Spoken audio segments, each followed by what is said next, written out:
ছোট্ট শিশু একত্রিত হয়েছে। আজকে এখানে ময়মনসিংহে আমাদের ছোট্ট বন্ধু তাওহীদ একত্রিত হয়েছে আমাদের সাথে, এবং তাওহীদ একটি কবিতা আবৃত্তি করবে আপনাদের সকলকে। আসসালামু আলাইকুম।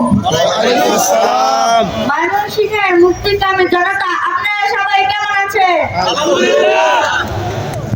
হাদিকে হত্যা করা হয়েছে, কিন্তু হাদি ভাইয়ের রেখে যাওয়া আদর্শ ন্যায় ইনসাফকে হত্যা করতে পারবে না।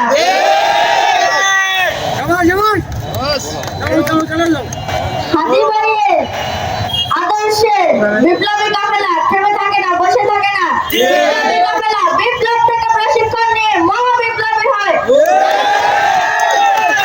জালিমদের চিহ্ন দুনিয়া থেকে চিরতরে মুছে দেওয়ার জন্য আমরা শেখ হাদি ভাইয়ের মতো মহাবিপ্লবী হব। জালিমদের চিহ্ন দুনিয়া থেকে চিরতরে মুছে দেওয়ার জন্য। এই শয়তান আমাদেরকে ভয় দেখিয়ে নিজে অন্ধকারে পালিয়ে যায়। বিদেশি কোন শয়তানি শক্তি আমাদেরকে ভয় দেখাতে আসে, তবে আমরা শহীদ হাদি ভাই এবং শহীদ আবু সাইদ ভাইয়ের মতো শক্তি সাহস নিয়ে বকপথে দাঁড়িয়ে যাব। বোকার বিতর্ক মতো বকপথে গুলি করো।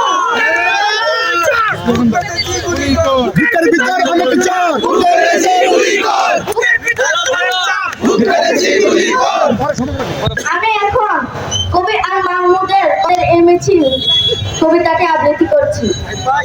আমাদের এই মিছিল নিকট অতীত থেকে শুরু করে অনন্তকালের দিকে। আমরা বদর থেকে অহুদ হয়ে শত সংঘাতের মাঝে এই কাফেলা এখানে এসে দাঁড়িয়েছি। কে প্রশ্ন করে আমরা কোথায় যাব?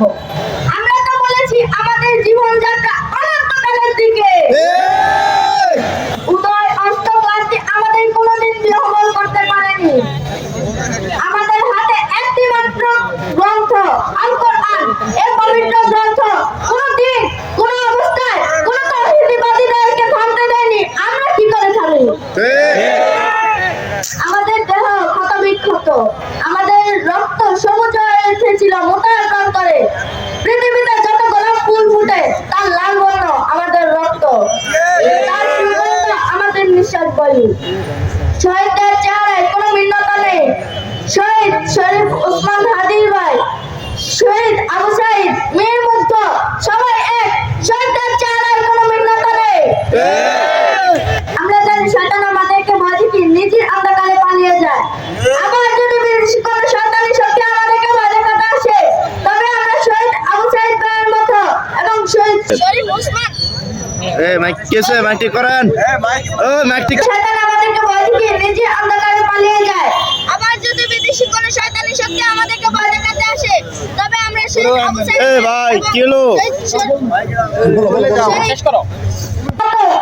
শক্তি সাহস নিয়ে বকপথে দাঁড়িয়ে যাব। বকপথে গুলি কর।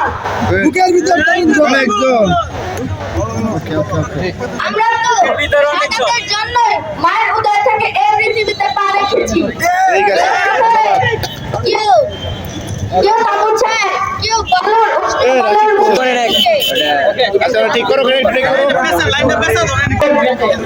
আমরা ধন্যবাদ জানাচ্ছি আমাদের ছোট্ট বন্ধু তাওহীদ। আমরা আল্লাহর কাছে দোয়া করতে চাই যেন আমাদের শরীফ ওসমান হাদির মতো এই বাংলাদেশে ভারতীয় আধিপত্যের বিরুদ্ধে লড়াই সংগ্রাম করে সারা বাংলাদেশের নেতৃত্ব দিতে পারে আমাদের তাওহীদ। এবং ধন্যবাদ জানাচ্ছি তার বাবা সহ পরিবারকে, যারা এই হাদির পথে আমাদের ছোট্ট তাওহীদকে পরিচালিত করছে। সংগ্রামী উপস্থিতি, এ পর্যায়ে আমরা সংক্ষিপ্ত কথা শুনবো এনসিপি ময়মনসিংহ জেলার অন্যতম সমন্বয়ক কামরুল হাসান ভাই। সংক্ষিপ্ত কথা।